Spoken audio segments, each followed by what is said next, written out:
خداوند بخشاینده و مهربان، سلام و درود خدمت شما بینندگان گرامی. آرزومندم که خوب و صحتمند باشین. امروز می‌خوایم در مورد یکی از روش‌های مؤثر آموزشی که به نام روش تدریس پروژه‌ای یا Project Method of Teaching یاد میشه صحبت کنم. روش تدریس پروژه‌ای یکی از روش‌های فعال یادگیری هست که در این روش شاگردان با همکاری هم روی یک موضوع یا یک مسئله کار میکنه تا راه حل برش پیدا کنه. شاگردان در مرکز فعالیت هست و معلم راهنمایی میکنه. این روش همچنان به عنوان یادگیری از طریق انجام دادن هم توصیف میکنه، چون شاگردان از طریق انجام دادن، تجربه کردن، تفکر و همکاری با یکدیگر یاد میگیره، مهارت پیدا میکنه و مسئولیت پذیر میشه.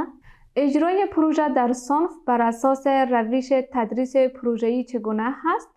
در مرحله اول استاد هدف پروژه را برای شاگردان توضیح میده تا شاگردان با اهمیت و نتایج مورد انتظار آشنا شوند. سپس شاگردان را به گروه‌های کوچک 4 تا 5 نفره تقسیم میکنه، برایشان چندین موضوع یا مسئله را پیشنهاد میکنه و هر گروه یک موضوع یا یک مسئله را انتخاب میکنه.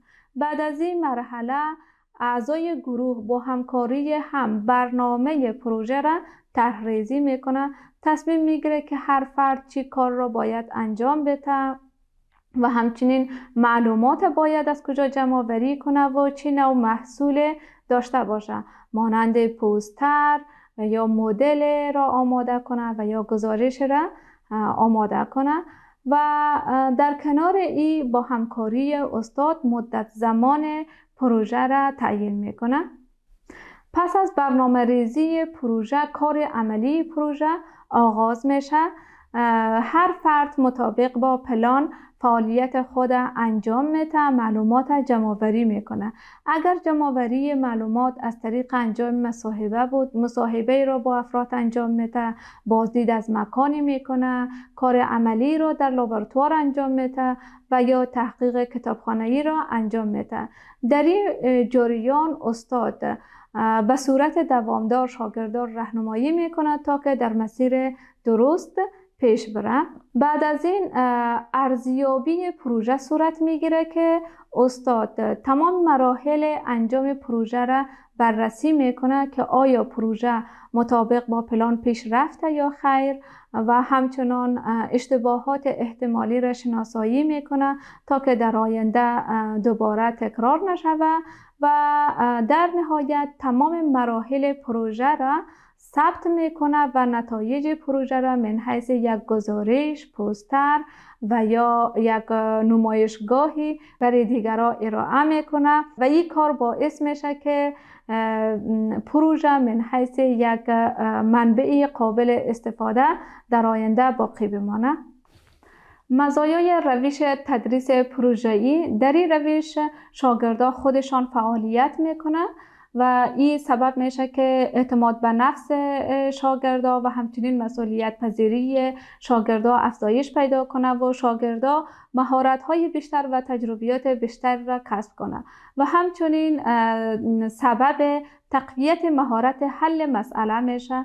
در این روش شاگردان به صورت گروهی کار میکنه، بنابراین مهارت ارتباطی و حس همکاری شاگردان توسعه پیدا میکنه و یادگیریشان عمیق‌تر و پایدارتر صورت میگیره. در کنار این مزایا محدودیت‌های هم وجود داره که از جمله محدودیت‌های این روش زمانگیر هست، نیازمند به امکانات می باشه و اساتیدی که کم تجربه هست استفاده از این روش برایشان مشکل می باشه، چون نیازمند به مدیریت قوی داره و همچنین امکان داره که در این روش یک تعداد از شاگردان فعال باشه و یک تعداد از شاگردان نقش کمتر داشته باشه. در صنوف پایین‌تر مناسب نیست چون اکثر فعالیت ها را خود شاگردان انجام میده.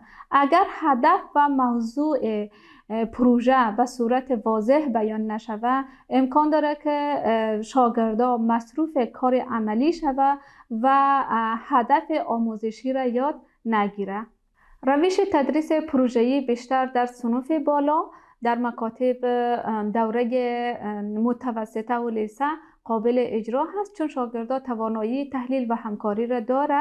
در صنوف ابتدایی 4 تا 6 میشه که پروژه های ساده را به همکاری استادان گرامی انجام داد. روش تدریس پروژه‌ای بیشتر ماهیت تحقیقی و عملی را داره، بنابراین به مضامین مناسب می باشه که شاگردا بتونه کار عملی را انجام بده، تجربه کنه و تحقیق کنه. به طور مثال موضوع جغرافیای افغانستان را چگونه توسط روش تدریس پروژه‌ای برای شاگردان صنف هفتم تدریس میکنیم. در مرحله اول هدف پروژه را برای شاگردان واضح میسازیم که آشنایی شاگردان با بخش‌های مختلف جغرافیای افغانستان و تهیه یک نمایشگاه در رابطه با جغرافیای افغانستان در کتابخانه مکتب. سپس شاگردان را به گروه‌های کوچک تقسیم می‌کنیم و موضوعات برایشان پیشنهاد می‌کنیم. هر گروه یک موضوع را انتخاب می‌کنه.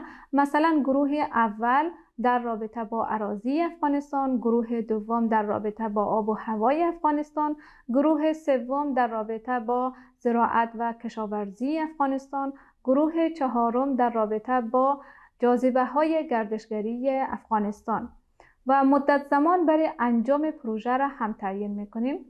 در مرحله بعدی اعضای گروه با همکاری هم برنامه پروژه خود طرح‌ریزی میکنه، اینکه معلومات باید از کجا جمع آوری کنه و چی محصول داشته باشه و بعد از آن به صورت عملی به جمع آوری معلومات میپردازه. معلومات از طریق کتاب ها، سایت های اینترنتی و یا پرسیدن از بزرگان خانواده و بزرگان محل جمع آوری میکنه. در این مرحله استاد شاگردان را راهنمایی میکنه تا که در مسیر درست و پیش بره و سپس بررسی و ارزیابی صورت میگیره و نتیجه و محصول پروژه به قسم نقشه و یا پوستر به دیگران ارائه داده میشه. این پروژه از جمله پروژه اطلاعاتی و تحقیقاتی می باشه. به صورت خلاصه روش تدریس پروژه‌ای یکی از روش‌های فعال آموزشی هست که در این روش شاگردان به صورت گروهی در رابطه با یک موضوع یا یک مسئله کار میکنه تا راه حل برش دریافت کنه و به خاطر دریافت راه حل تحقیق میکنه و تجربه میکنه و به صورت عملی کار میکنه که این باعث یادگیری پایدار نزد شاگردان میشه. امیدوارم که خسته نشده باشین، اوقات خوب و خوشی داشته باشین. خدا نگهدار.